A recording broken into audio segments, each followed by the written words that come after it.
Buenas tardes a todos. Vamos a comenzar la sesión. Son las 3:10. Bueno, en la clase pasada estuvimos revisando los ejercicios de operacionalización.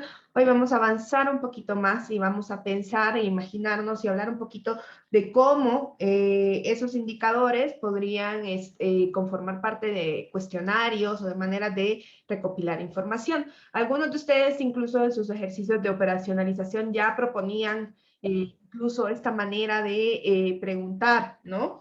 Entonces, hoy vamos a profundizar sobre eso y vamos a revisar cosas. Probablemente ya la próxima semana vamos a empezar nuestro taller. Me he tardado un poquito porque estoy viendo si cambio de base de datos, porque el BIDEM, que es otro lugar donde hay mucha información que tiene una base de datos sobre democracia, lanzaron su paquete en R para que vean. Entonces, estoy viendo qué tan fácil es de instalar para ver si podemos utilizarlo y revisar esta información, que incluso hay información histórica de México desde 1700 a partir de los regímenes políticos que hay. Entonces podríamos, estoy viendo cuál es menos pesada para el RStudio Cloud, si quedarme con la POP o movernos para allá y pues utilizar, y que vean que la gente está publicando paquetes sobre información pues de ciencia política, ¿no? Entonces, ahí estoy viendo cuál me genera menos problemas en el RStudio Cloud con un par de pruebitas, pero ya probablemente igual, independientemente de cuál base decidamos utilizar al final, ya la otra semana sí vamos a tener nuestro curso introductorio al uso de R. Entonces vamos a empezar a conocer un poquito el paquete, para que recuerden que tengan dado de alta su cuenta de RStudio Cloud ya para la otra semana, o bien si van a trabajar en su escritorio, en su computadora, y si lo quieren instalar, pues que instalen el R, y si tienen algún problema o algo, nos vayan diciendo a Eugenio, a Manuel o a mí, ¿sí? Listo, entonces vamos a comenzar con la sesión y vamos a empezar un poquito hablando también. No es una clase de muestreo per se, ¿no? Pero sí vamos a hablar un poquitito sobre algunos elementos del muestreo, ¿no? Entonces déjenme, voy a empezar a proyectar mi pantallita para que hablemos de estos elementos. Es una cosa muy introductoria. Hay cursos especializados de muestreo. Yo no me considero una experta en muestreo. Creo que se necesita como a profundidad muchas más cosas. Bueno, primero, volver a esto que ya habíamos hablado un poquito, de que las poblaciones son descritas por sus distribuciones de probabilidad. Entonces, nosotros en análisis cuantitativo nos vamos a quedar con muestreos aleatorios para poder hacer inferencias a partir de las distribuciones de probabilidad que describen las poblaciones o variables que estamos estudiando.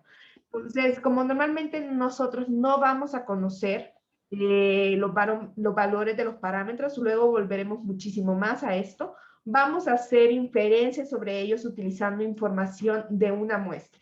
Y en este caso, la muestra va a necesitar tener ciertas características para que nosotros podamos hacer esa inferencia. ¿Cuáles son las características? Bueno, nosotros vamos a necesitar utilizar un muestreo que tenga algún componente aleatorio. Básicamente esa va a ser como la gran característica que vamos a querer de nuestra muestra. Ustedes también van a poder hablar de muestreo en análisis cualitativo. Se hacen otros tipos de muestreo. Se hace muestreo por conveniencia, el de bola de nieve, y hay otras maneras de poder establecer los muestreos de nuestra investigación. Pero en el caso de que si ustedes están haciendo una investigación de tipo cuantitativa, pues vamos a necesitar un muestreo aleatorio, ¿no? Por ejemplo, ¿no? Nosotros podríamos pensar que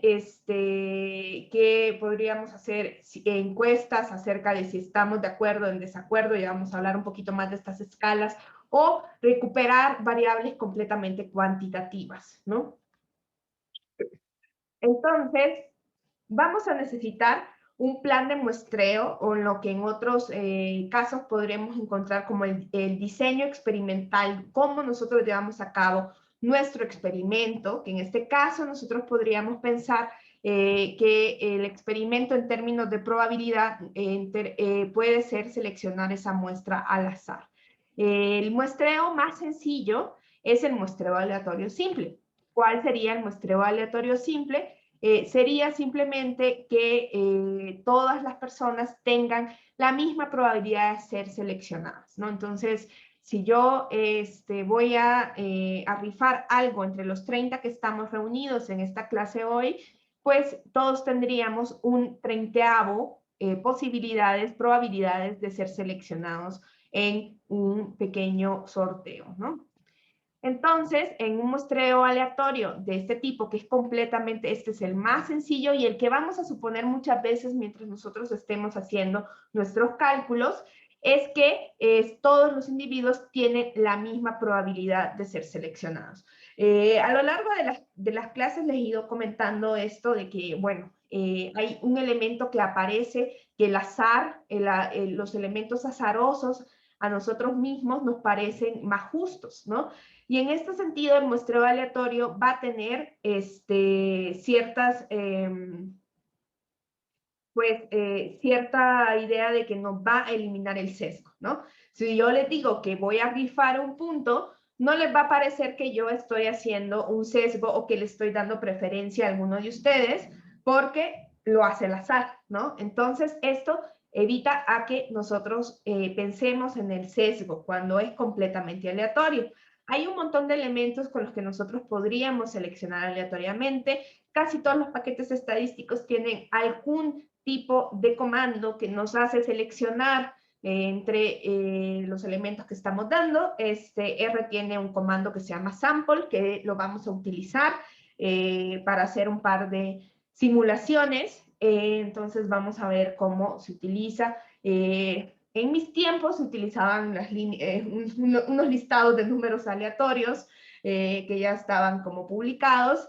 Pero bueno, también hay un montón de computadoras y de otros elementos, sitios web, que nos van a ayudar a seleccionar de manera aleatoria entre varios números. Incluso Excel tiene su funcioncita, ¿no? Entonces, el diseño, vamos a decir que un diseño va a estar, por ejemplo, sesgado si favorece sistemáticamente ciertos resultados. Y esto puede deberse a que si nosotros a la hora de seleccionar ya estamos incluyendo cualquier otro criterio, pues vamos a sistemáticamente favorecer estos resultados, ¿no? Entonces, piensen que no tendría nada de aleatorio y sería completamente sesgado, que yo simplemente le preguntara a mis amigos que me contesten la encuesta. A ver, amigo, contéstame la encuesta, ¿no? Pues eso es bastante sesgado. Eso no quiere decir que no podamos hacer investigaciones donde no tengamos muestreos aleatorios. Tal vez no serán tan cuantitativas, pero definitivamente no vamos a poder nosotros hacer como demasiada inferencia hacia el total de la población. Hay algunas excepciones de nuevos diseños que se están haciendo, hay ciertos tipos de aproximación que se hacen para poblaciones pequeñas, por ejemplo, para usuarios de drogas o para migrantes, donde se empieza a buscar a la gente, se hace una bola de nieve, que es, la bola de nieve es un tipo de muestreo que nosotros hacemos en análisis cualitativo, donde, bueno, yo me acerco a alguien que es parte de mi población de estudio y esta persona me va conectando con más y más y más y más y más, y yo digo que se me satura la muestra.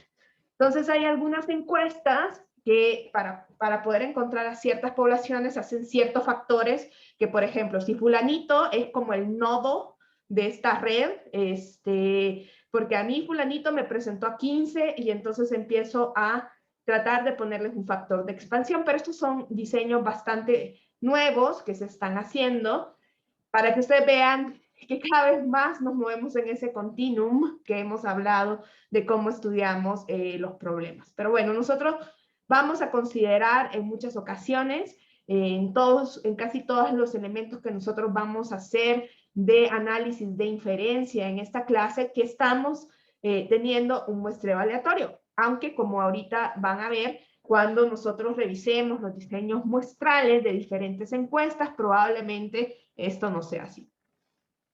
Entonces, bueno, esto, porque creo que no es necesario, acá les muestro una tablita de números aleatorios que existía antes, ¿no? Entonces, normalmente, por ejemplo, se les daba a los encuestadores una tablita de números aleatorios y entonces el encuestador ya se iba seleccionando el número que le correspondía, ¿no? Entonces, eso es una situación.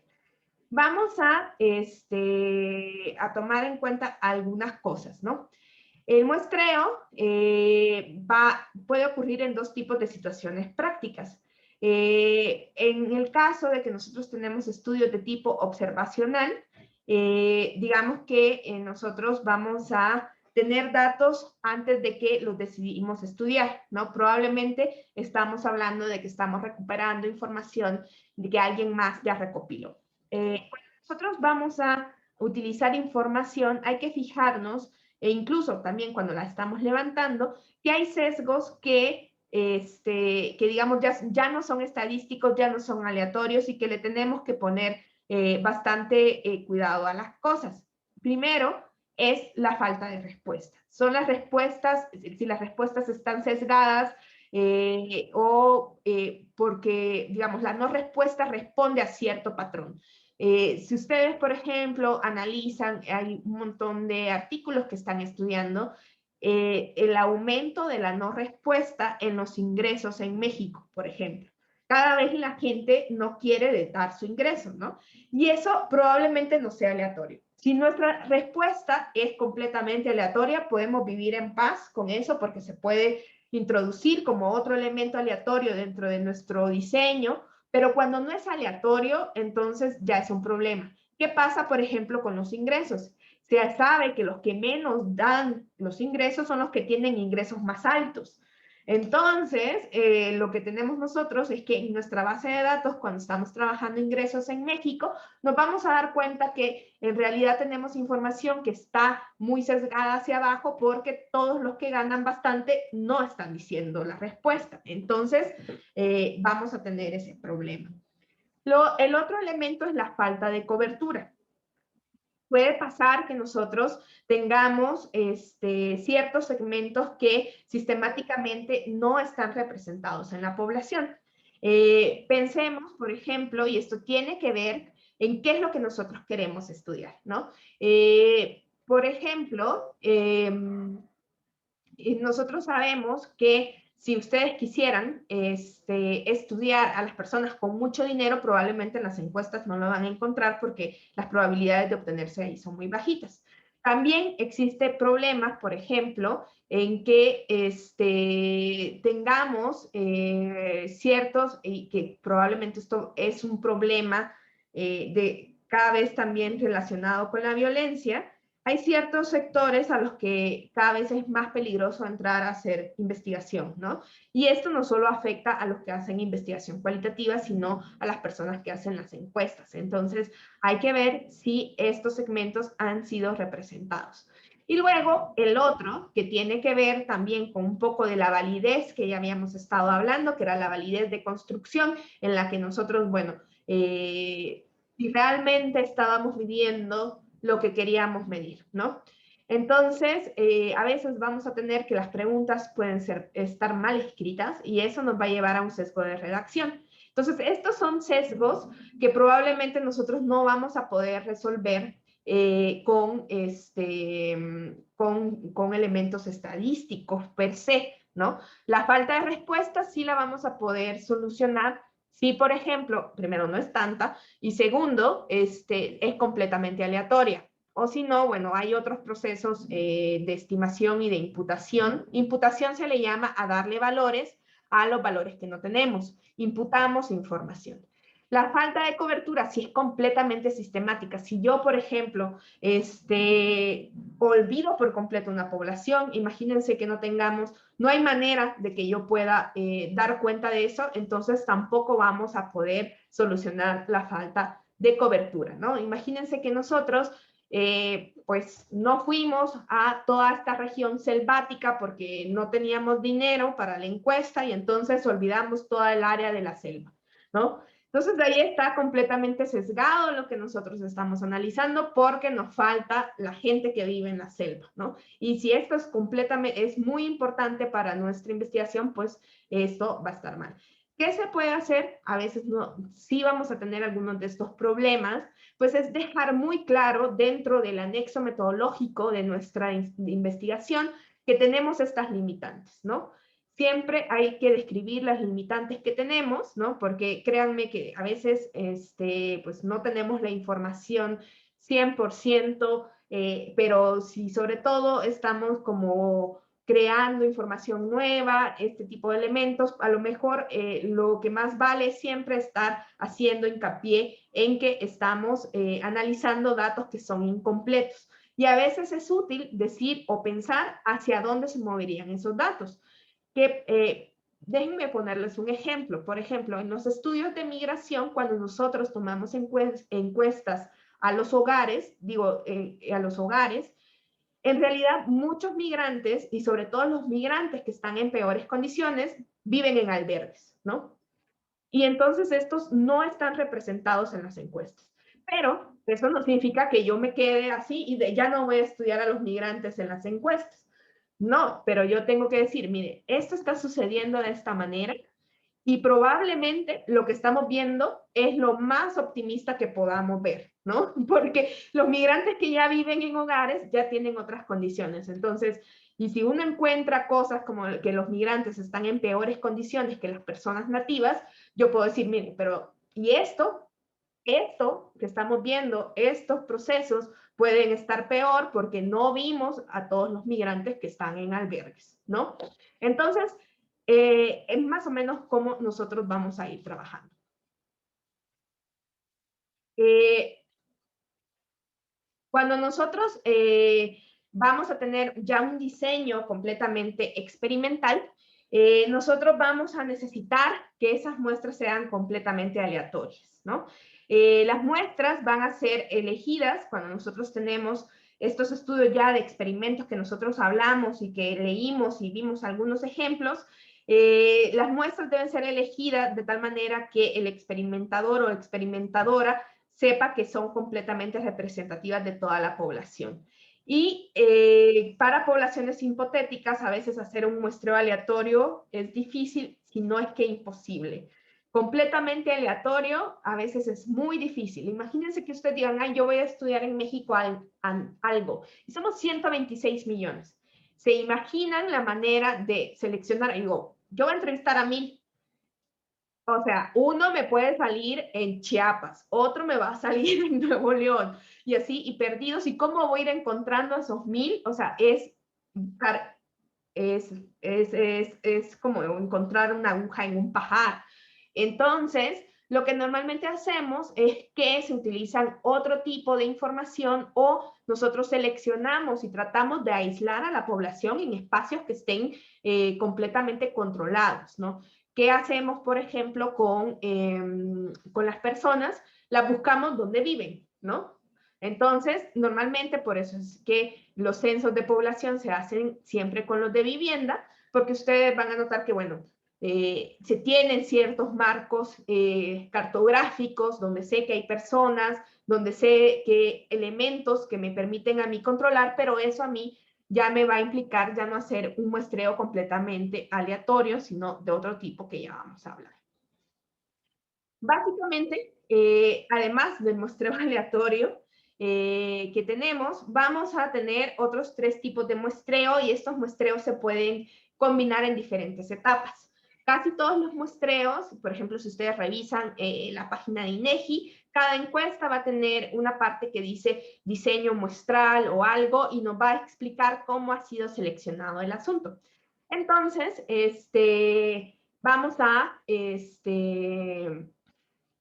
vamos a ir viendo cómo se va seleccionando.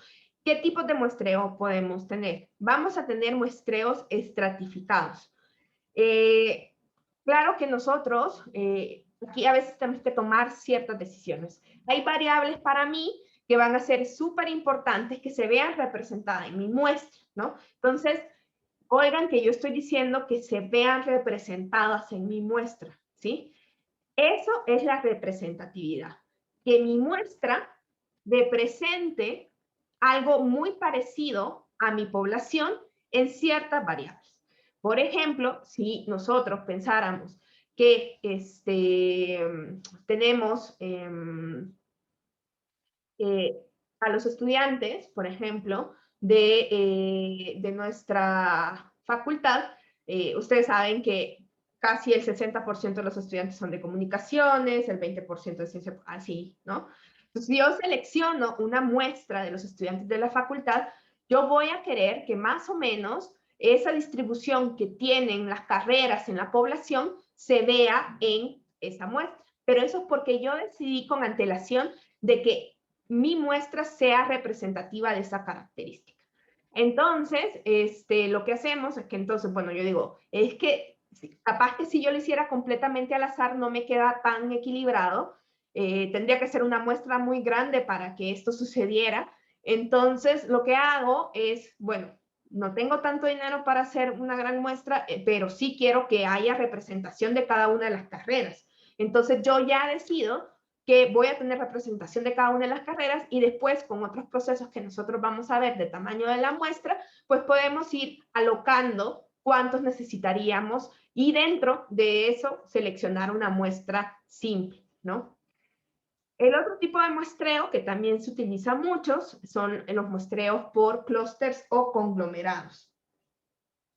Entonces, estos muestreos lo que hacen es que vamos a dividir a los grupos o conglomerados y seleccionamos una muestra aleatoria, pero de todo el grupo.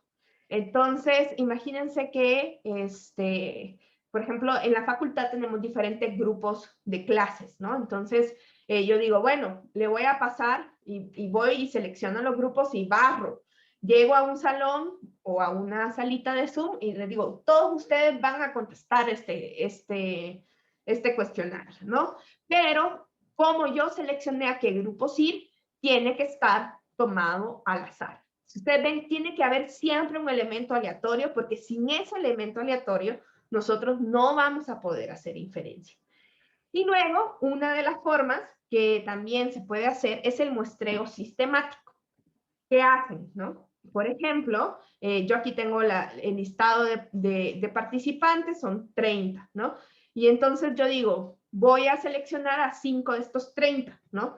Y entonces yo voy a hacer 30 entre 5, 30 entre 5 son 6. Entonces yo voy a ir diciendo, selecciono al azar un número entre el 1 al 6, y entonces, ya sea por números aleatorios, por mi paginita de números aleatorios, por cualquier cosa, selecciono al azar un número del 1 al 6 y empiezo a contar y digo, bueno, empiezo en 3 y luego voy de 6 en 6 hasta que yo tenga los 5 que yo seleccioné, ¿no? Pero mi inicio es completamente al azar, ¿no? Cuando yo digo, bueno, voy del 1 al 6, esa selección es al azar. Y luego voy tomando una unidad cada 6, ¿no? Cada 6 individuos. Y normalmente todo esto se combina, ¿no? Lo que hace INEGI es que tiene algunos conglomerados que barre y tiene un muestreo estratificado, por ejemplo, que es por estrato socioeconómico y se incluye una muestra sistemática porque sobre todo cuando estamos en campo es muy útil porque sobre todo si se está haciendo hacia viviendas, porque ustedes se van a dar cuenta que las viviendas tienen como un cierto orden cartográfico y entonces dicen, bueno, aquí hay tantas viviendas, tengo que seleccionar tantas, entonces voy a ir y tomo una al azar y voy tocando la puerta de cada 5 viviendas, ¿no? Un elemento de ese tipo. Entonces, todo esto es lo que nosotros consideramos el diseño de muestreo, el diseño muestral, ¿no? Y incluido el tamaño de la muestra que nosotros vamos a ver ya cuando lleguemos al análisis estadístico, porque tenemos que ver un poquito más de cómo vamos a hacer ese vínculo con la probabilidad para que nosotros podamos establecer el número preciso de el tamaño de la muestra que necesitamos para hacer nuestras inferencias, ¿no? No sé si hasta acá hay alguna duda o algún comentario. Voy a lanzar una pequeña encuestita.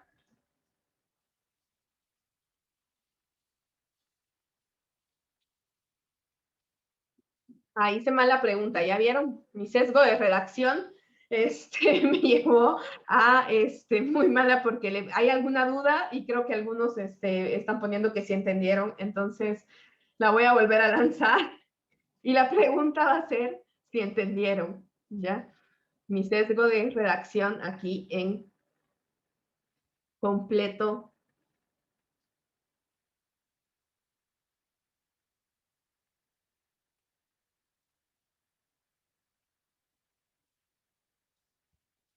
Tengo varios no, de que no han entendido.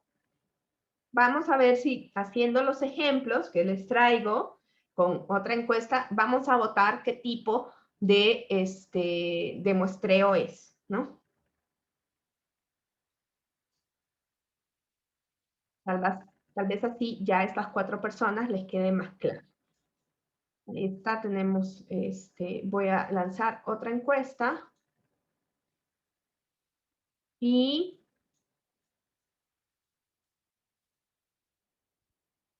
poner tipo de muestreo,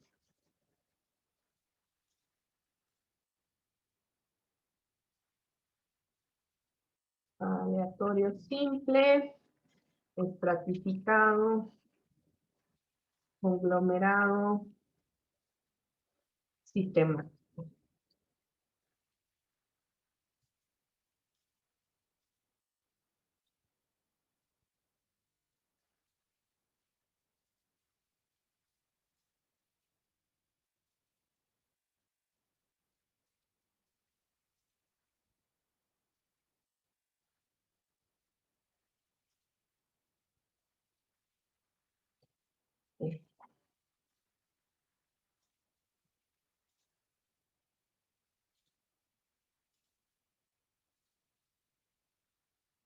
Y ahorita pongo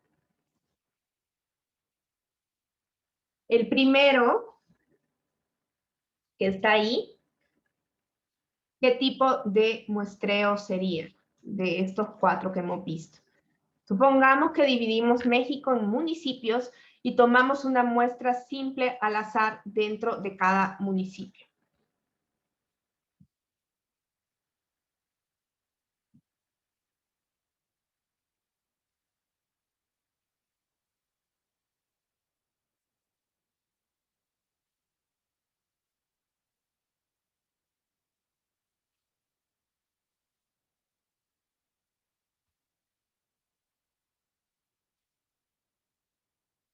Aquí le dejé condados si era municipios.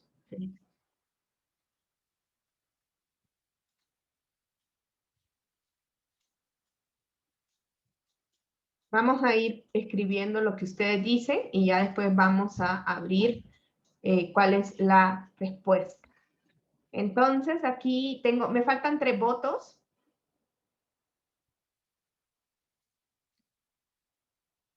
Me faltan 2.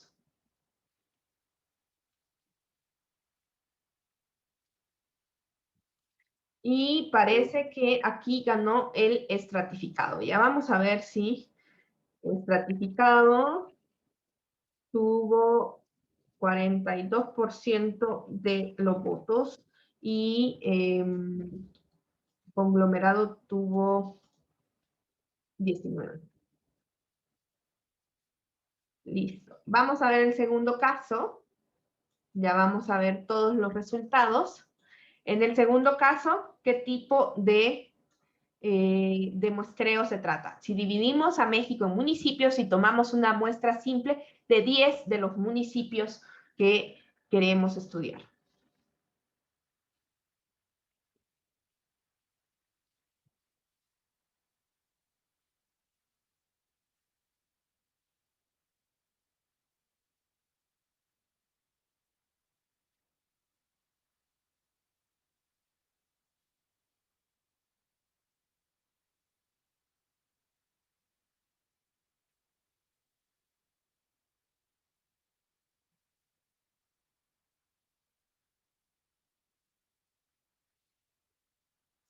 Entonces, vamos a ver acá.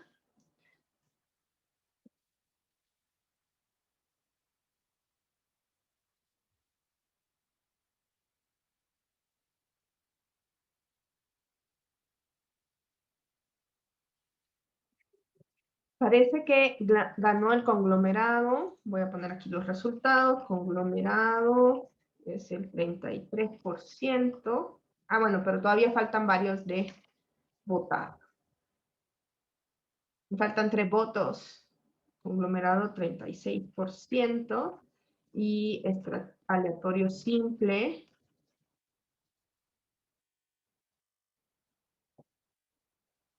de 26%. Vamos a ver acá. Vamos a ver el tercer caso. A ver qué me dicen ustedes. Dividimos a la Ciudad de México en AGEPS. AGEPS es la unidad, la área geoestadística básica. Es una AGEP y es como un mapita, ¿no? Y entonces dice que la dividimos y elegimos una muestra simple de 10 AGEPS de la ciudad y entrevistamos a todos los que viven ahí.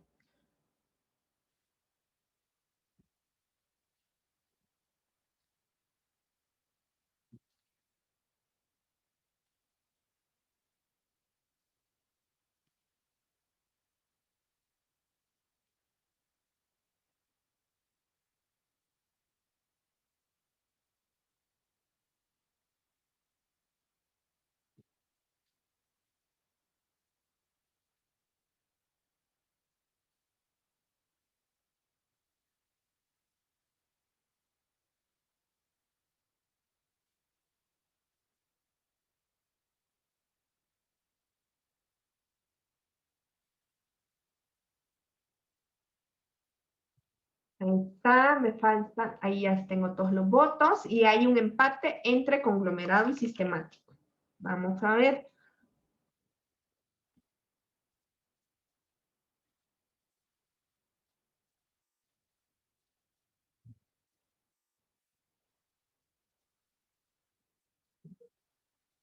Y finalmente tenemos que abrimos así la guía telefónica para empezar a llamar. Bueno, ustedes ya nunca vieron las guías telefónicas, ¿no?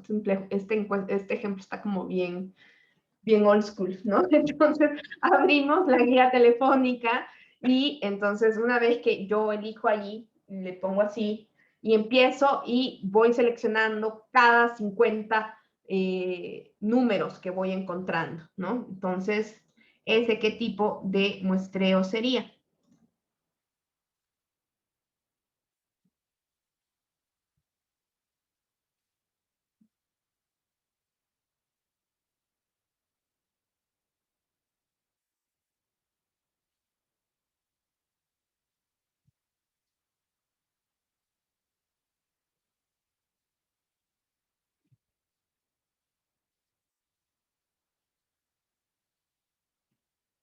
Ahí está, me falta un botito.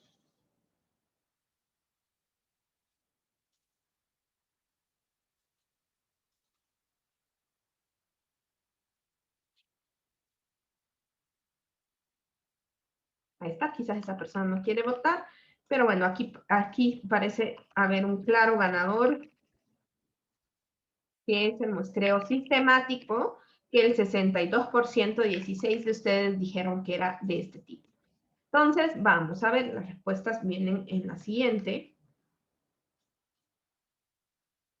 No me deja. Ahí. Ah, primero es estratificado, el segundo por conglomerado clúster, el tercero también era por conglomerado clúster y el último era lo que consideramos sistemático de 1 en 5, ¿sí? Entonces ahí más o menos sí anduvieron bastante cercanos, ¿no? Entonces aquí ya con estos ejemplos pues ya les queda más claro. ¿Sí, Eugenio? Profe, una pregunta. Es muy común escuchar, o por lo menos a mí me ha pasado mucho, que cuando se habla del muestreo estratificado, dicen muestreo aleatorio estratificado. ¿Eso es Sí, correcto? sí, sí, porque todos llevan como apellidos. O sea, si yo voy a hacer muestreo aleatorio simple, voy a decir muestreo aleatorio simple. Porque en general todas las muestras que nosotros trabajamos son aleatorias. Entonces, o sea, como para hacer énfasis en que si hay un componente aleatorio, entonces no está mal, ¿no? Y si ustedes ven, en realidad, como que uno de los elementos que tienen estos otros tres tipos de muestreo, que no son el muestreo simple, es que parten del muestreo aleatorio simple. Por ahí creo que por eso hubo algún elemento de confusión, por ejemplo, en el segundo, porque yo les dije, bueno, la muestra de esos 10 municipios se hace al azar, y eso es un muestreo simple, ¿no? Entonces, en ese sentido, ¿no? Sí hay, como que todos utilizan dentro de sí mismo al muestreo aleatorio simple, pero casi siempre estos muestreos toman otras unidades superiores a nuestra unidad de análisis para que nosotros podamos seleccionar a nuestra muestra, ¿no? Entonces, pero sí, sí está bueno ponerle todo el nombre rimbombante, muestreo aleatorio simple, y ustedes van a ver cuando lean algunos elementos que van a encontrar que hay, por ejemplo, quizás empiezan en una etapa que es primero seleccionan un estrato, ¿no? O bien seleccionan primero algún conglomerado, luego un estrato y luego terminan en la parte sistemática, ¿no? Por ejemplo. Entonces así se va haciendo. ¿Sí, Montserrat? Disculpe, es que no termino de entender el sistemático 1 en K. No sé, no me queda claro y no sé cómo se podría aplicar a las muestras con personas en lugar de con números. Ok. Sí, bueno, por ejemplo, les comentaba esto, ¿no? Es que nosotros en cartografía, o sea, ustedes piensan que la JEP va a tener un mapita, ¿no? Ahí está. Entonces, este es el mapita que tiene el encuestador. Entonces, aquí va a ir viendo las casitas, ¿no? Entonces, el encuestador quizás no va a pasar a todas las casitas de la JEP, ¿no? Entonces, normalmente hasta le dicen, o sea, la cartografía tiene una lógica que tiene que ver con el poniente y con no sé qué cosa, entonces se selecciona la casita que está como, entonces, supongamos que entonces de acá el entrevistador a lo mejor tiene que hacer unas 2 encuestas, ¿no? Entonces, va a seleccionar un número entre el 1 al 10, ¿no? Aquí creo que dibujé como 20, no sé. Voy a poner unas casitas.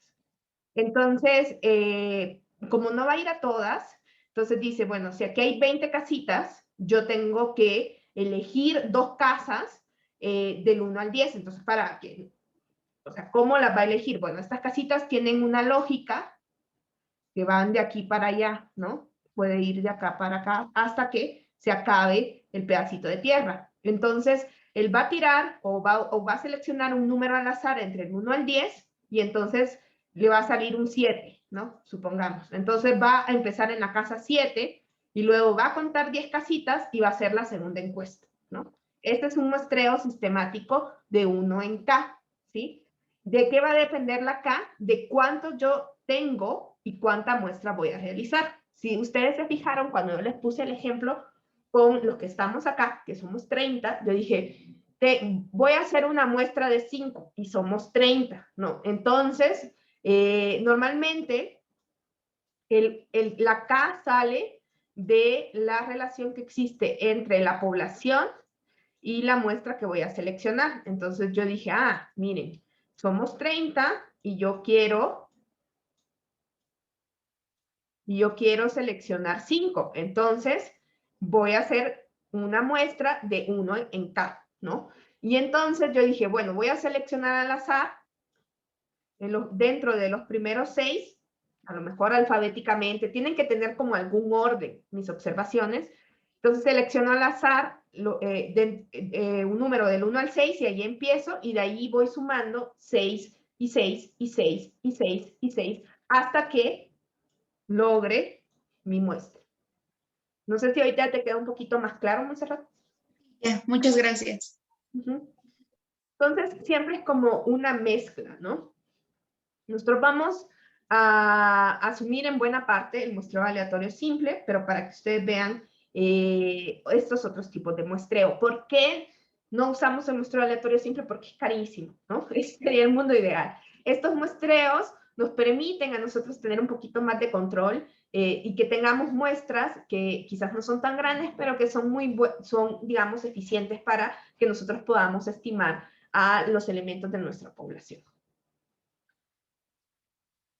Listo. A ver.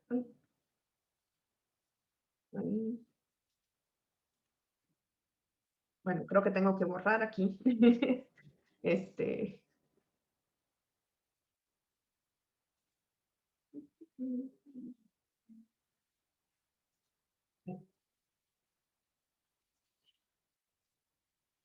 Entonces, un poquito de los muestreos no aleatorios para que si ustedes ya oyen este tipo de muestreos, ustedes también ya podría ser otro identificador de que esto no es completamente cuantitativo. El muestreo por conveniencia pues es la muestra que se puede tomar fácilmente y sin selección aleatoria. Y esto nos va a servir cuando nosotros estamos acercándonos por primera vez a una población de difícil acceso, ¿no? O sea, imagínense esto, ¿no? Que ustedes quieren entrevistar a personas, por ejemplo, a personas, por ejemplo, que tienen problemas de drogadicción o que están en actividades ilegales. O sea, ahí no se van a poner ustedes a decir, ah, no, espérate, al quinto que encuentren le voy a hacer la encuesta. No, o sea, ahí definitivamente no.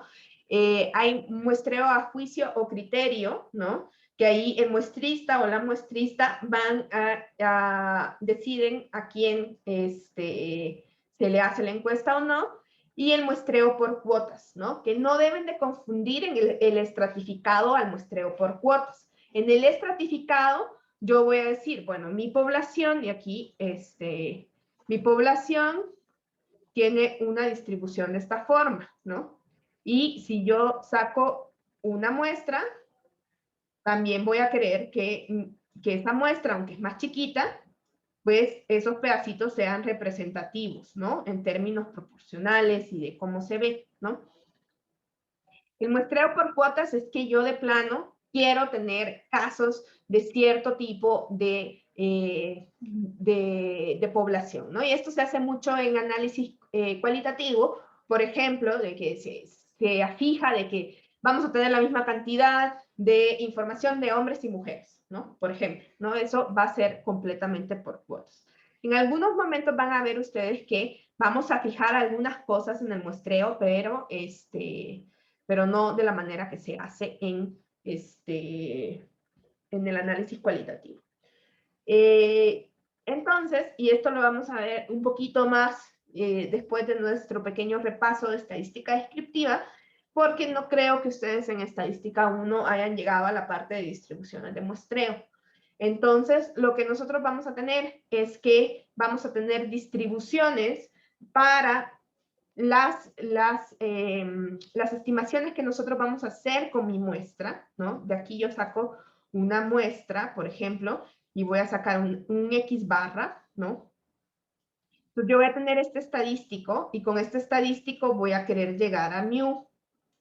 Pero, como yo aquí fui completamente aleatoria para seleccionar a mi muestra, entonces esto se vuelve una variable aleatoria.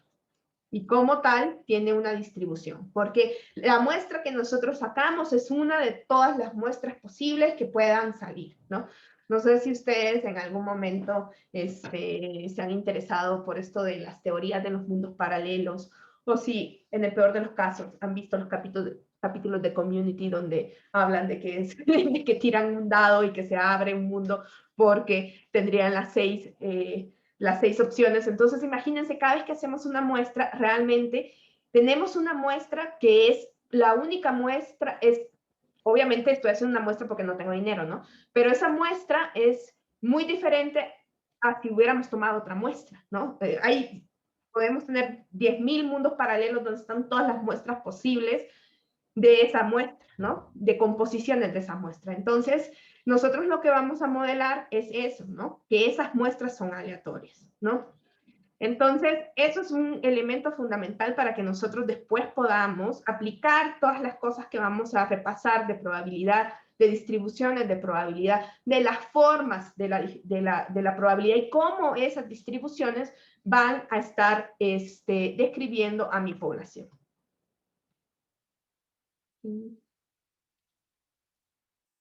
Y bien, entonces, ¿cómo vamos a operar ya una vez que nosotros tengamos nuestra muestra, que lo veremos más adelante, porque no lo podemos ver sin, o sea, digamos que el temario asume que ustedes ya sepan de probabilidad, cosa que por lo que establecimos en el primer acercamiento a ese examen de colocación que hicimos de puntos extra, pues no, la verdad es que parece que la parte de probabilidad la vamos a tener que repasar.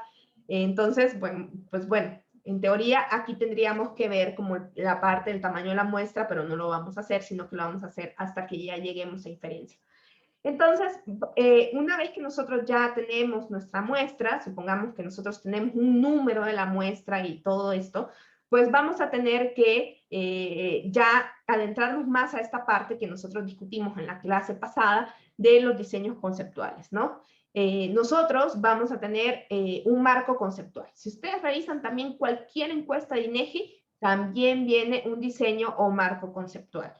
¿Por qué? Porque acuérdense que el proceso en el análisis cuantitativo parte, ¿se acuerdan que ya todo estaba predeterminado? Ya existían teorías y nosotros nos basábamos en esas teorías.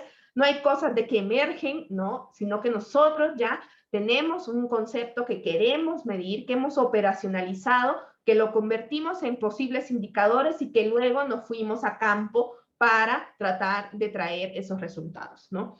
Entonces, el diseño conceptual en general tiene estas partes. Primero, el marco conceptual, donde ya vendrían los temas. Aquí ustedes decían, bueno, el gran tema es normalmente como el título de la encuesta, ¿no? O el gran tema que vamos a estudiar. Encuesta Nacional de Ingreso y Gasto de los Hogares, ¿no? No estudia únicamente el ingreso y el gasto de los hogares. Hay un montón de otras variables, pero eso es como el gran tema, ¿no? Van a haber categorías, variables y clasificaciones. Es bien útil que nosotros tengamos ya predefinidas algunas clasificaciones. En el caso de que nosotros estamos utilizando información y queramos comparar con criterios internacionales, se van a dar cuenta ustedes que hay una cantidad de estándares que nosotros podríamos utilizar para hacer nuestras clasificaciones. Hay, por ejemplo, en México hay el sistema, por ejemplo, de actividad económica, es el mismo que se utiliza en Estados Unidos y en Canadá, porque, bueno, tenemos este tratado internacional de comercio que entonces nos obliga a tenerlo, ¿no? Y esto ya cada vez se hace menos, ¿no? Pero esto es un poco un dejo de la situación donde antes solo había como una computadora en la oficina, pero pues antes uno realmente planeaba los tabulados que iba a hacer porque normalmente se los iba a dar a alguien y esos tabulados venían después, ¿no? Y los instrumentos de captación, que normalmente son cuestionarios, ¿no? O pequeños registros y criterios de validación de los resultados, ¿no? Aquí viene limpieza de la información, vienen parte también que se pueden desarrollar, el plan de limpieza de los datos, cosas que no pueden ocurrir, por ejemplo, que si ustedes dejaron abierto un campo de edad, ¿no? Y yo, por ejemplo, fui a la facultad y les pregunté la edad a ustedes y de repente tengo una persona que dice que tiene 5 años, ¿no? Probablemente eso no sea correcto. Entonces vamos a ir haciendo, hay criterios de validación que van a nivel de la lógica propia de la pregunta que estamos haciendo y otros criterios de validación que toman en cuenta otros elementos del cuestionario.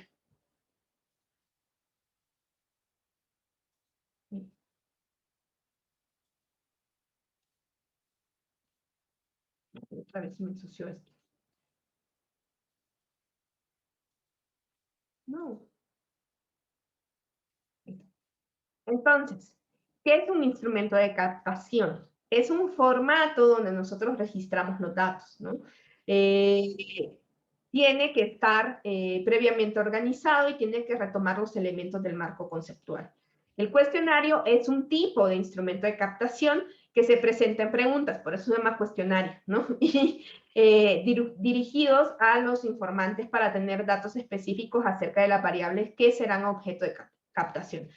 Hay otro montón de instrumentos que no son necesariamente cuestionarios, sino que pueden venir de la observación, o sea, que nosotros observemos y no estemos preguntando, ¿no?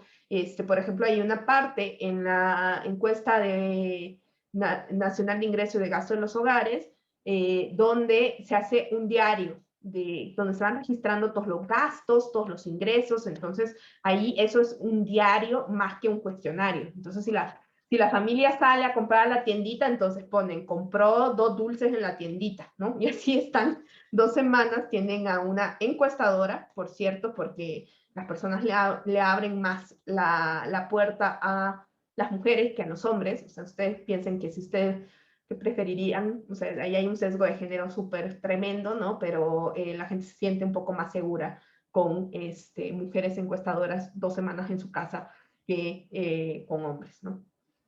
Y el marco conceptual es ya el ordenamiento de los temas, categorías y variables y clasificaciones de nuestros instrumentos de captación. Por lo general, nosotros vamos a diseñar un glosario con las definiciones formales de cada uno de los conceptos que se busca analizar en el cuestionario. Ahorita ya vamos a revisar un par de INEGI para que ustedes los vean, porque INEGI además tiene esto bien chulo. No todo el mundo está ordenado como INEGI para eso. Entonces, el tema, como ya les decía, es ese enunciado como muy genérico que refiere a un campo de conocimiento y su estudio constituye la justificación del proyecto estadístico, ¿no? Y esto casi siempre está en el nombre de la encuesta, ¿no? Pero no es lo único que se va a hacer. La categoría es, pues casi siempre nosotros vamos a separar a las variables en posibles categorías. Y las variables son elementos que ya sabemos que tienen diferentes valores. Entonces, normalmente nosotros cuando hicimos nuestro proceso de operacionalización terminamos en una variable que es un indicador, ¿no? Era un indicador numérico por lo general, o era un indicador que podía tener categorías.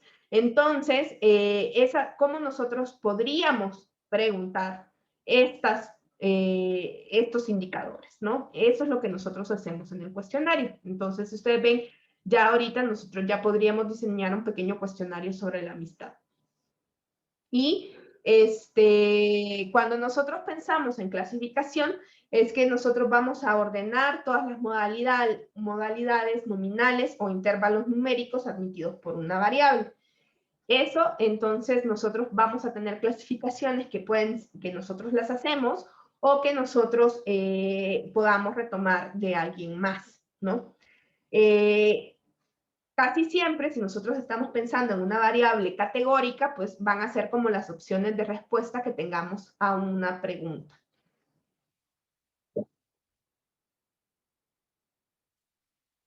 Bueno, vamos a dar un pequeño recesito de 10 minutos para empezar a hablar de los tipos de cuestionario, porque vamos a tener también diferentes tipos de cuestionario según la estructura, según el tipo de preguntas, según cómo los aplicamos, según la relación del informante y quien está recogiendo la información. Van a haber diferentes tipos de cuestionario y ya vamos a revisar un par de fuentes y ustedes van a ir diciendo, este cuestionario, estas preguntas son de este tipo, no sé qué, este cuestionario sería de tal tipo, y así sucesivamente. Entonces, vamos a tomarnos un recesito, son las 4:04, volvemos a las 4:14. Voy a dejar de compartir esta pantalla, voy a pausar. Bueno, vamos a continuar hablando de los cuestionarios. Bien.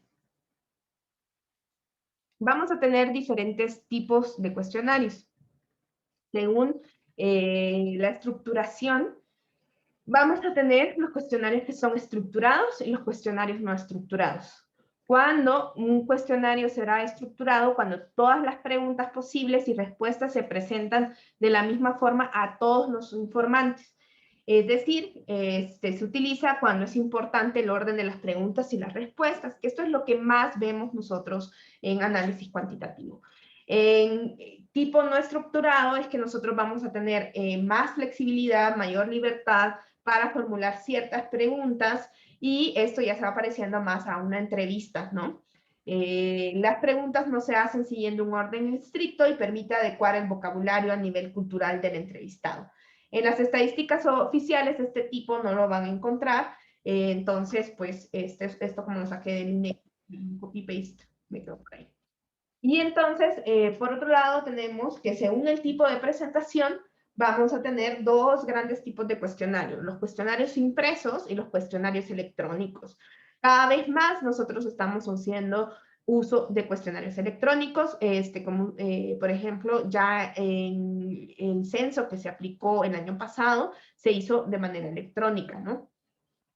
Aún sigue un poco de bastante injerencia del impreso, porque pues es un poco más seguro en términos de que, bueno, si no hay problemas de que se le vaya a descargar la tablet al encuestador, no hay problemas que le vayan a robar la tablet al encuestador, y pensemos en zonas con difícil conectividad, cómo se pueden utilizar. Hay ocasiones donde podemos hacer una mezcla de ambos, pero por lo general casi siempre o es uno o el otro. Hay también, de acuerdo a cuál es la relación del informante.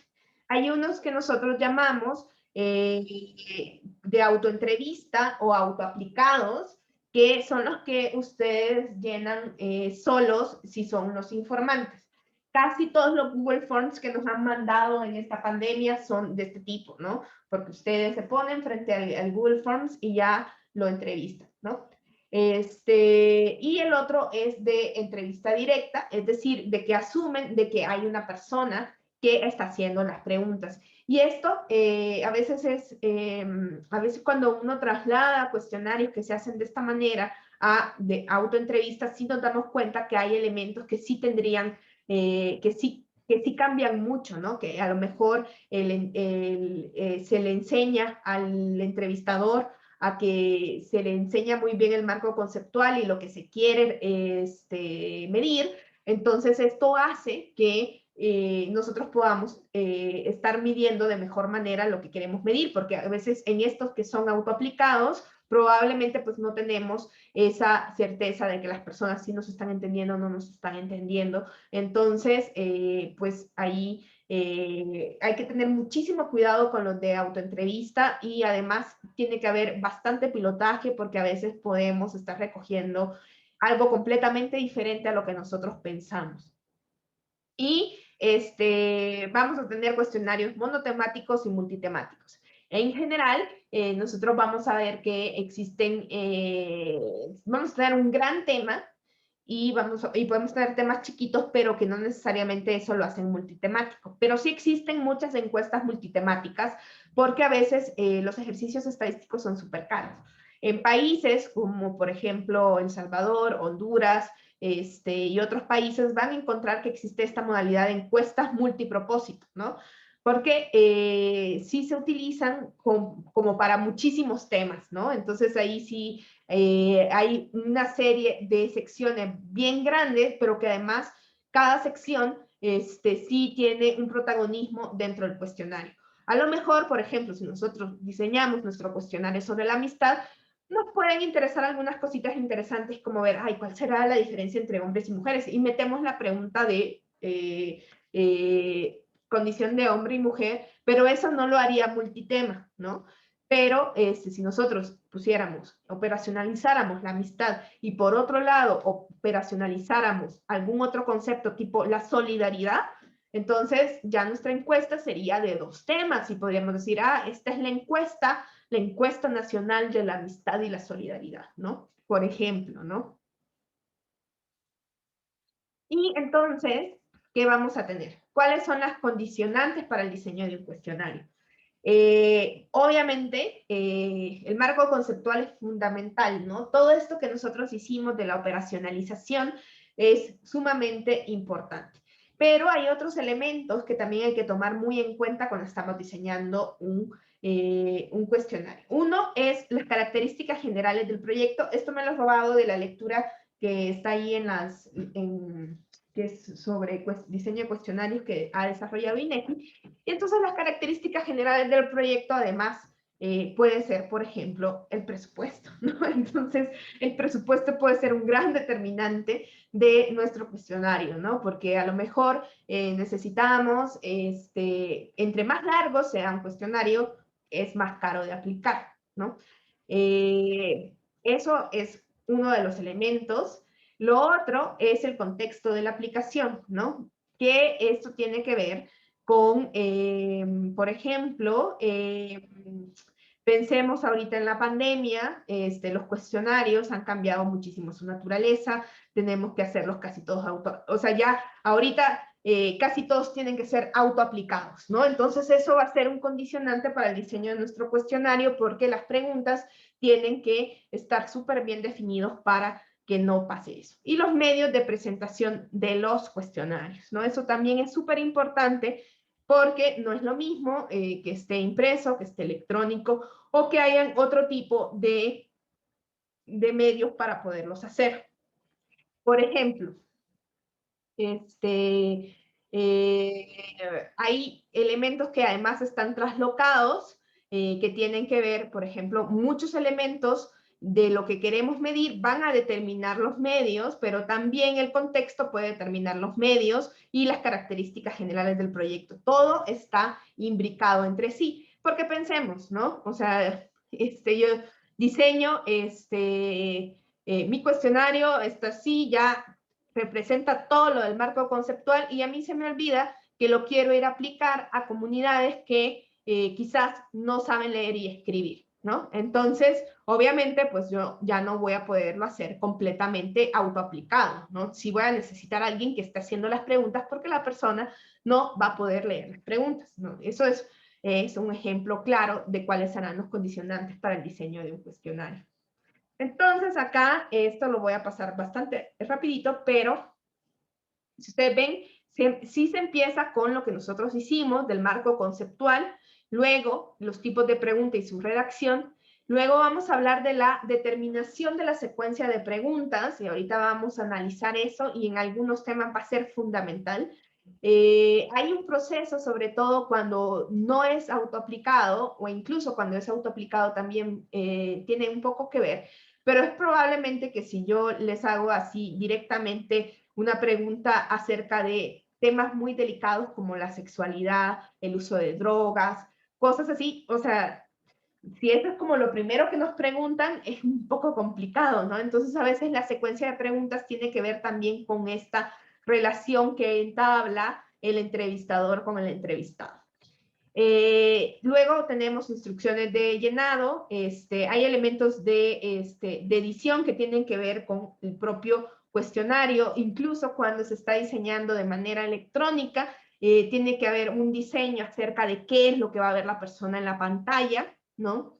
Y ya después se puede, se tiene que revisar muy bien los pases de las preguntas. Es decir, que por ejemplo, si ustedes tienen un cuestionario, que a mí hace poco me mandaron uno que estaba, o sea, que no me dejaba pasar porque me ponía a mí que quería que yo contestara algo de mi vida escolar cuando yo no era estudiante. O sea, estaba muy mal diseñado, yo así como de, bueno, le terminé poniendo no soy estudiante en una parte abierta, pero llegué después a la siguiente sección y todo era sobre la escuela. En su escuela no sé qué, yo así, pero es que no estoy en la escuela, ¿no? Entonces eso es un mal diseño de cuestionario. El cuestionario tiene que fluir muy correctamente, ¿no? Y entonces vamos a ver que dentro de los cuestionarios y de la manera en cómo se dé la entrevista, vamos a tener también ciertas modalidades que hoy cada vez más, porque cada vez se está utilizando más elementos electrónicos, cada vez son más comunes, ¿no?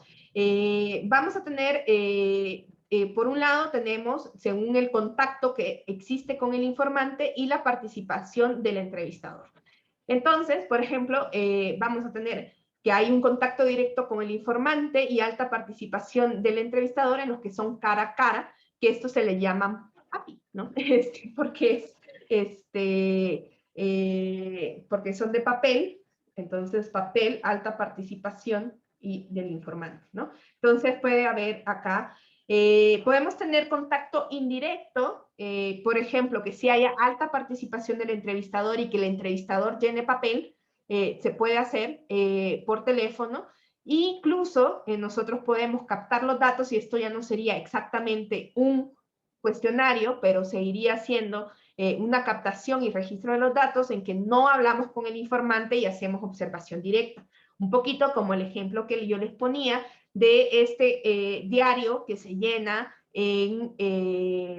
sobre gasto e ingreso de los hogares, ¿no? O sea que ahí se va haciendo observación directa y se va registrando por parte del entrevistador, que en este caso sería más un registrador más que un entrevistador.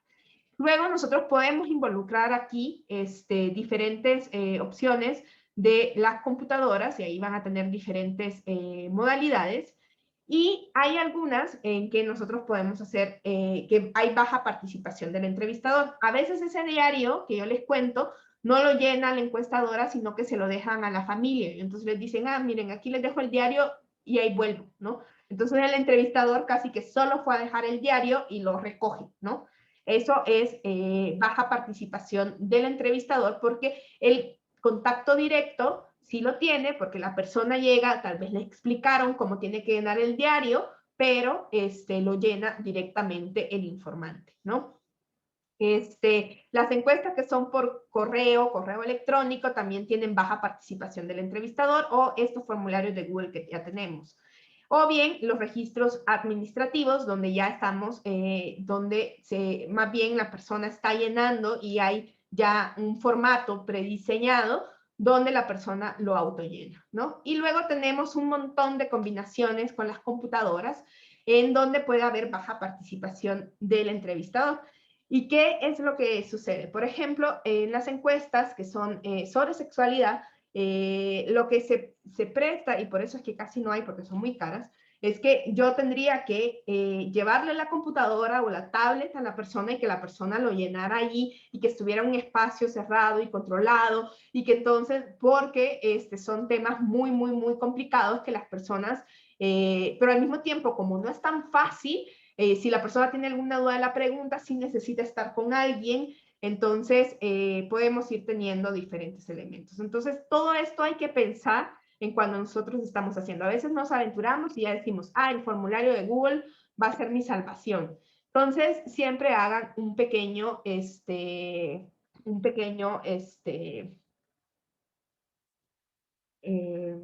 piloto, ¿no? Un pequeño piloto, ¿no?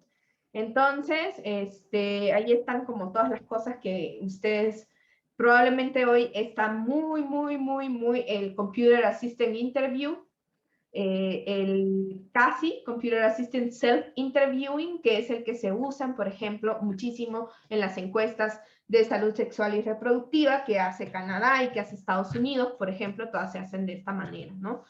Y así vamos a ir viendo. Cuando vean estos nombrecitos, pues no se asusten, tienen que ver en esta relación que tiene el entrevistador con el contacto con el informante. Bien. Entonces, ¿qué elementos como generales vamos a necesitar? Primero que, obviamente, volvemos una y otra vez al concepto de validez y al concepto de validez de construcción, de que haya una correspondencia con el marco conceptual, ¿no?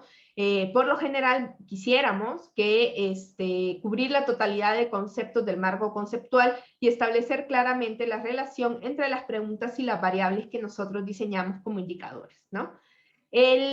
Pero esto tiene que estar modulado. A veces nos engolosinamos, tenemos un montón de dimensiones y esto le puede quitar las otras grandes características que necesitamos de un cuestionario, que es que sea sencillo. Tiene que ser sencillo de llenar, ¿no?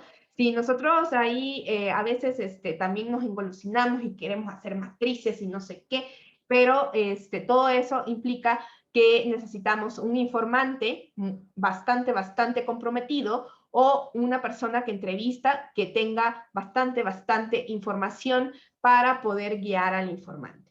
Por otro lado, esto tiene que ser fluido, y esto tiene que ver con los pases, tiene que ver con el orden lógico, y esto hace también que las personas no se salgan, ¿no? A lo mejor, entonces, esto tiene que ver también como yo diseño, porque imagínense que yo les estoy preguntando, bueno, y entonces ustedes ¿a qué horas comen? Ah, a las 5 de la tarde. ¿Y usted a qué hora se baña? Ah, a las 6 de la tarde. Y luego les pregunto, ¿y usted qué piensa del presidente? Ah, o sea, ok, dice, bueno, está bien, pienso esto, y luego le vuelvo a preguntar, ¿y entonces a qué horas usted se va al trabajo? Entonces, tiene que ser fluido. Y por otro lado, debe ser autosuficiente, ¿no? Debe de cuidarse de que todos los elementos estén listos para su aplicación. Si lo va a leer otra persona, tiene que tener todas las indicaciones para el entrevistador, ¿no? Incluso, por ejemplo, si ustedes, ahorita vamos a revisar un par de cuestionarios, ustedes van a ver que ahí están las notas que se le dice al entrevistador.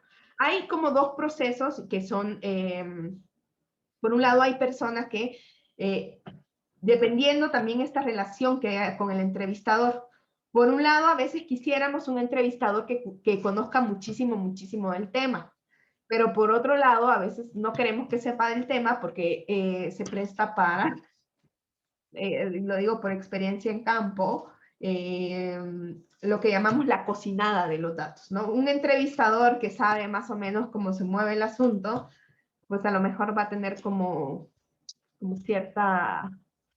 eh, ciertas ganas de decir, me falta una encuesta, está lejos para ir al poniente de la casa número 7 de esta JEP, y entonces que pueda cocinar la información, ¿no? Es una cuestión de que tiene que haber labores de supervisión, es un problema, ¿no? Entonces, por ahí hay algunos que prefieren que un entrevistador sea bueno, pero que no conozca tanto el tema. Hay en otras ocasiones en que más bien necesitas un entrevistador que sepa muchísimo del tema, porque el cuestionario es muy complejo y entonces para que fluya bien, pues el entrevistador tiene que hacer las cosas de esta manera, ¿no? Bien, no sé si hay alguna duda, algún comentario hasta acá. ¿No? Yo sí, maestra. Sí, dime Alejandro. Que a veces es como hasta imposible, ¿no? Lograr buenas entrevistas, porque me ha tocado que ayudo a entrevistadores a hacerme entrevistas porque les dan para empezar comisión. Pero aparte de eso, les están grabando el audio y el video. Entonces, o sea, pasamos tiempo preparando qué voy a decir para ayudarlos, para que les den la comisión, ¿no? Entonces, ni siquiera con videograbación ni de audio pueden hacer las entrevistas bien. Entonces es medio imposible poder controlar eso. Bueno, es un tema porque, bueno, hay encuestadores, INEGI tiene una brigada de encuestadores maravillosos que tienen mucha experiencia, eh, y porque, pues es un rollo, ¿no? Porque muchas veces es de entrar a casas, ¿no? Y entonces es de tener como cierta, pues sí es una inteligencia, ¿no? Una inteligencia emocional con las personas que están entrevistando, y eso es bien difícil. Y a veces, pues sí, ¿no? Los entrevistadores tampoco están muy bien pagados, ¿no? Eh, la verdad es que hay que pensar que de preferencia quisiéramos que haya algún proceso de capacitación que no fuera tan largo, donde se pase por los cuestionarios y que hayan varios ejercicios como simulados de cómo van a preguntar y estas cosas. Eso se suele hacer, pero también que conozcan el cuestionario, ¿no? O sea, que ya llega un momento en que si un encuestador conoce muy bien el cuestionario, sabe los saltos rápidamente que se tienen que hacer. O sea, yo les aseguro que ustedes cuando llegó el censo dijeron, qué rápido esto, ¿no? Porque el encuestador ya sabía, si me dice A, B, C, ¿no? Paso para acá, paso para allá, paso para acá, y así sucesivamente, ¿no? Entonces, pues eso es como muy de práctica, ¿no? Y a veces, pues sí necesita mucha, mucha, mucha capacitación. El problema, y esto es lo que yo viví en campo, yo estuve en el censo agropecuario de mi país, que el problema que teníamos era una alta rotación. Entonces, la capacitación era bastante compleja porque el cuestionario era muy complejo porque dependía si el productor tenía cierto tipo de cultivos o si tenía cierto tipo de animalitos. Entonces, era súper compleja. Pasábamos una semana capacitando a la gente, pero claro, se les pagaba muy poquito. Entonces, teníamos una alta rotación, ¿no? Entonces, era súper desgastante porque ya entraba de nuevo otro grupo y había que capacitarlos toda una semana, y es un problema. La verdad es un trabajo que debería estar un poco mejor pagado, ¿no? Para que quizás tuviéramos mejor, pero bueno, eso encarece también, y entonces vamos de nuevo a las condicionantes de nuestro cuestionario, porque entonces el presupuesto es más caro. Entonces, cada vez que nosotros estamos haciendo muchas preguntas hay que pensar, ¿no? Uno, la persona me va a querer contestar todas estas preguntas. Dos, si lo va a aplicar un encuestador, lo va a poder hacer, ¿no? Y tres, pues pensar también en la carga que también tienen los encuestadores, ¿no? Y que a veces eso es un poco difícil de establecer a priori, ¿no? Porque uno piensa en términos de entrevistas. Y entonces, a veces, por cómo diseñamos los cuestionarios, hay cuestionarios que salen así de gorditos y cuestionarios donde si la persona dijo, no quiero, no puedo, A, B, C y D, o sea que se fue saltando todos los pasos, los pases de nuestra encuesta, y resulta que no es alguien que no brinda tanta información de lo que estamos estudiando porque no aplica. Entonces, esos son súper cortitos, entonces como que también luego resulta problemático el sistema de cuotas por cuestionario, y tiene que ver muchísimo, ¿no? Yo me acuerdo que nosotros hacíamos, porque era un censo con muy poco dinero, era un censo con muestreo, entonces hacía una muestra a los productores de maíz y frijol, ¿no? Esos se seleccionaban uno de cada 5, pero había un espacio que era de productores muy chiquititos, pero todos eran de sandía, de sandía, me acuerdo que eran de sandía. Entonces, claro, los encuestadores ahí no terminaban su cuota nunca porque todos, o sea, no había muestreo, ¿no? Entonces, la cuota estaba en términos de pedacitos de tierra, las ajetas, ¿no? Entonces, es bien complicado. Sí, la labor de supervisión va a ser bien importante. En algunos casos, la labor de supervisión implica la renumeración y una segunda visita, pero esto también tiene problemas con cansar al informante. Es como que vienen otra vez y ya vinieron, o sea, pero si ya les dije, ¿no? Digamos, en un mundo perfecto, quisiéramos tener una medida numérica de decir, bueno, qué es lo que estamos omitiendo en términos de información por estos procesos, ¿no? Entonces quisiéramos tener una muestra de nuestra muestra para saber qué estamos perdiendo, ¿no? Si estamos perdiendo información o no. Pero eso es en un mundo ideal, ¿no? Porque realmente las personas se cansan, ¿no? Si nos cuesta encontrar a veces la respuesta, ya cuando decimos, bueno, va a volver a llegar y llega el supervisor, y le va a volver a aplicar la misma encuesta, entonces uno dice, no. A veces se hace una supervisión que tenga que ver con un par de preguntas nada más, nomás para, bueno, aquí pasaron, le preguntaron A, B y C, sí, eso es un poco más factible. Entonces, la labor de capacitación es fundamental, pero sí, ante mercados laborales bastante precarios como los de América Latina, lo que tenemos son bajos salarios, y que además esto lleva a alta rotación de las personas, ¿no? Entonces, digamos, no hay como una profesión de encuestador, ¿no? Entonces, que sería como lo ideal, pero pues eso no existe. Pero sí, no sé, Alejandro, si nos quieres comentar un poco más de tu experiencia. Sí, es que el encuestador estaba buscando gente como con un perfil muy específico, ¿no? Entonces necesitaba que fuera alguien joven, como entre 19 a 25 años, y que tuviera un seguro de vida, que le estuvieran dando en un empleo, en su primer empleo, y que no fuera de cierta marca, ¿no? Entonces, pues le pagaban como, creo que 200 pesos por encuesta que lograra hacer con esas características, entonces era bastante. Me había ofrecido que me daba 50 pesos, una cosa así. Bueno, no se los acepté. Pues me dijo qué decir, pero necesitabas tener como cierto conocimiento sobre los seguros de vida. Entonces fue un poco difícil lograrlo, pero parece que al final sí coló la farsa, ¿no? Y pues ya lo ayudé. Así fue. No, no, sí, eso, bueno, eso parece más un muestreo por conveniencia, porque andaban en búsqueda de las personas y eso pues ya es otra característica también más difícil, ¿no? Bueno, ya hablamos un poquito de los cuestionarios y de esto, o sea, en realidad esto es lo que no se ve, la gente piensa que es bajar la base de datos y hacerlo, pero si ustedes algún día se enfrentan a la situación de ustedes levantar su propia información, la verdad es que sí es bastante complejo. Y bueno, vamos a ver que también podemos, dentro de los cuestionarios vamos a tener diferentes tipos de preguntas, ¿no? Las más baratas son las preguntas cerradas, pero podemos tener preguntas abiertas. Van a ser bastante útiles en estudios exploratorios, ¿no? Van a captar lo indicado, tal y como lo dicen los y las informantes, sin opciones predeterminadas. Eso sí se deja abierto, ¿no? Son bastante costosas e implica que además tengamos algo más en el proceso. Ya habíamos hablado un poquito de los criterios de validación de nuestros datos una vez que ya recogemos los datos en campo, pero esto va a implicar que haya otro personaje en el proceso que se llama codificador, ¿no?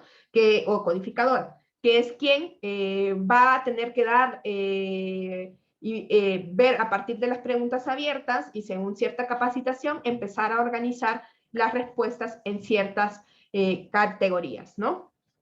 ¿Qué preguntas abiertas nosotros podemos ver van a decir, pero es que nadie hace preguntas abiertas. Y aquí les tengo unos ejemplos que justo son de INEGI, de preguntas que sí son abiertas y que luego hay unos equipos especiales de codificación y que se basan en conocer muy bien ciertos catálogos, que por ejemplo, nombre de la carrera, ¿no?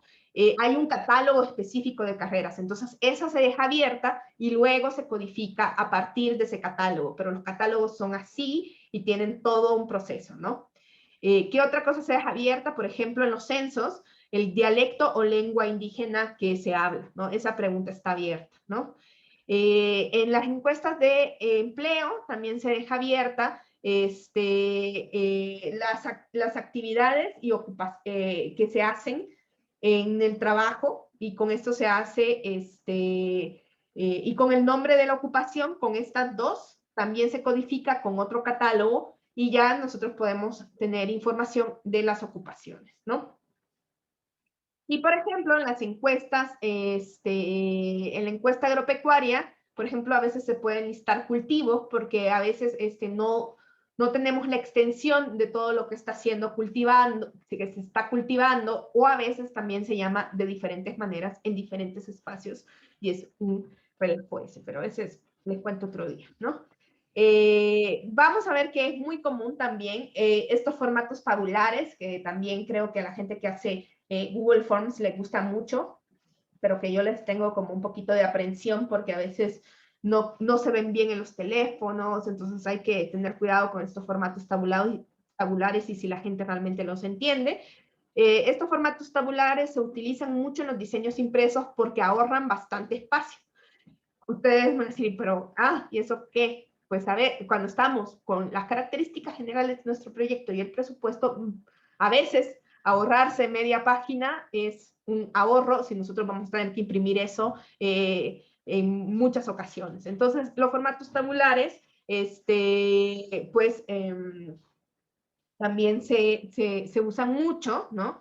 Hay, por ejemplo, y aquí les puse que les tenía que contar cómo se usa la parte del uso del tiempo, también en la encuesta nacional del uso del tiempo, ustedes van a ver que también se van haciendo las actividades y si las hizo, van poniendo las horas y los minutos en que se van haciendo. Entonces, si ustedes jugaron fútbol, yo jugué 5 horas con 20 minutos fútbol, no, hombre, ya saqué todas mis calorías. Entonces, así se van a ir haciendo los formatos tabulares y tienen la gran ventaja que ahorran bastante espacio y si lo vamos a imprimir es una maravilla los formatos tabulares, pero sí tienen que ser piloteados para ver si la gente está comprendiendo y a veces vamos a hacer uso de flechitas para que quede claro el flujo. Acuérdense que no tenemos que perder el flujo en nuestro cuestionario porque eso lo va a hacer más complicado.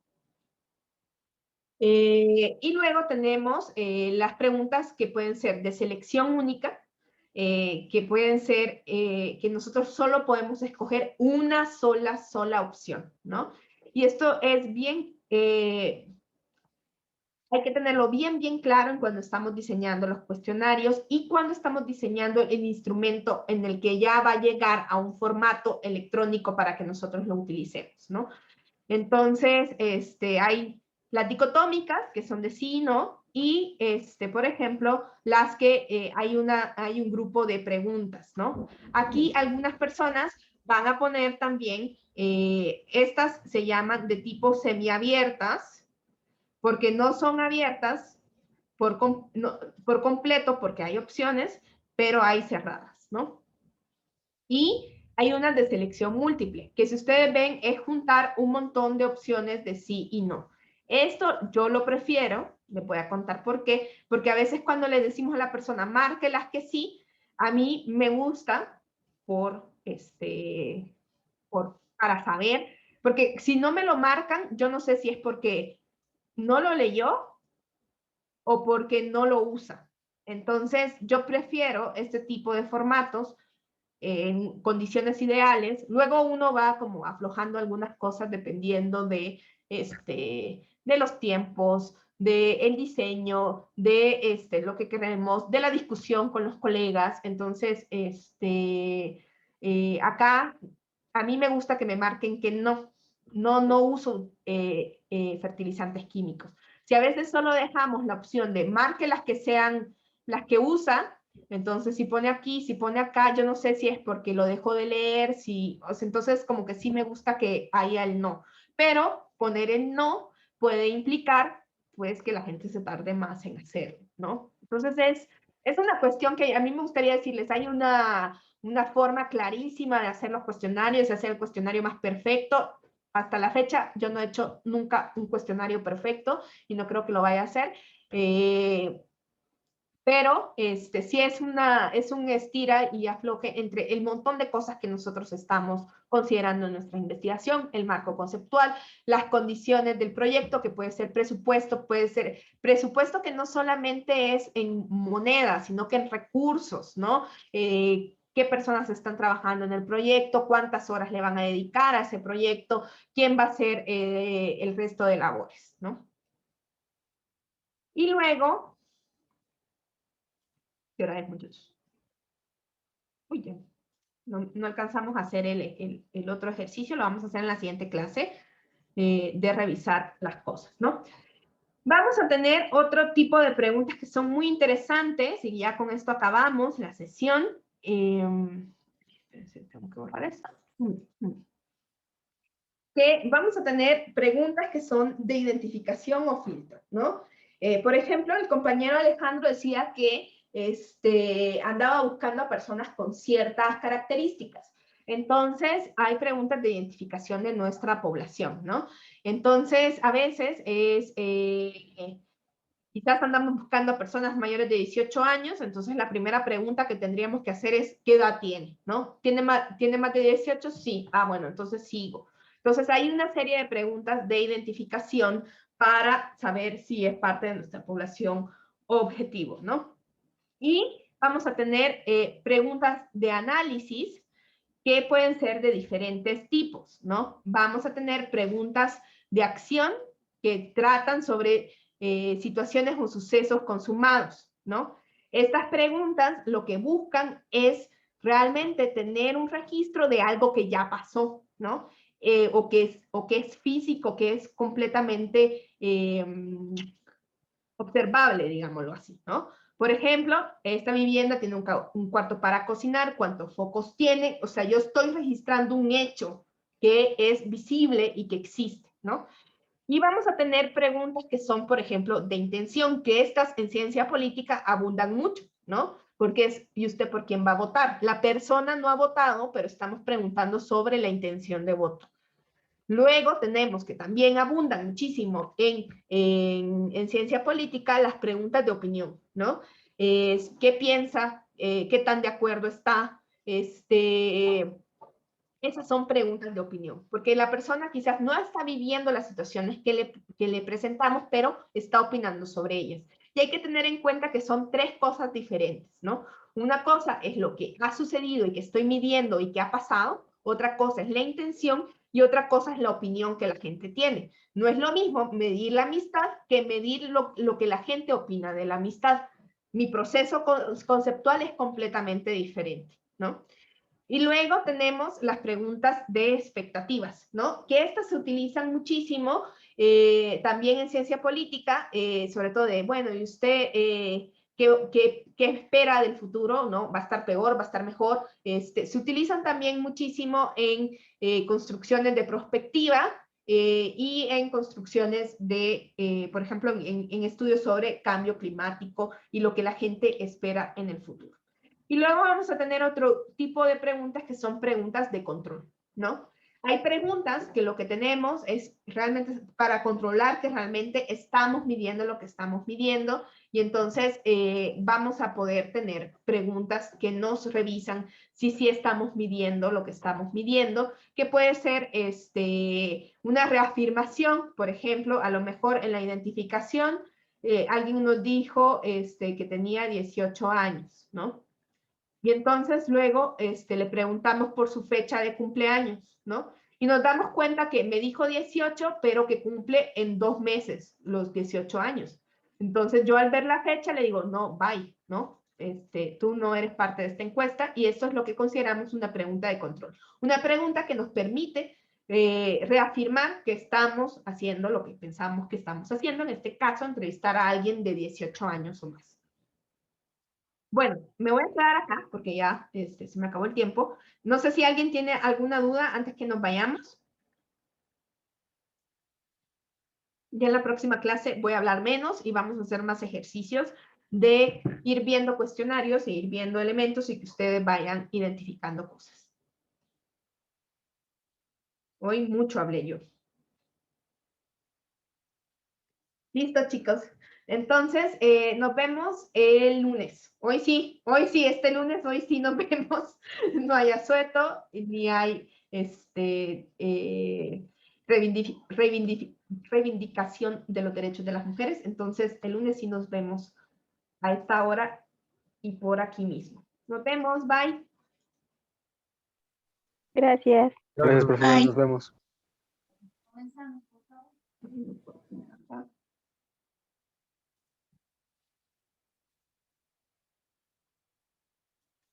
Ah,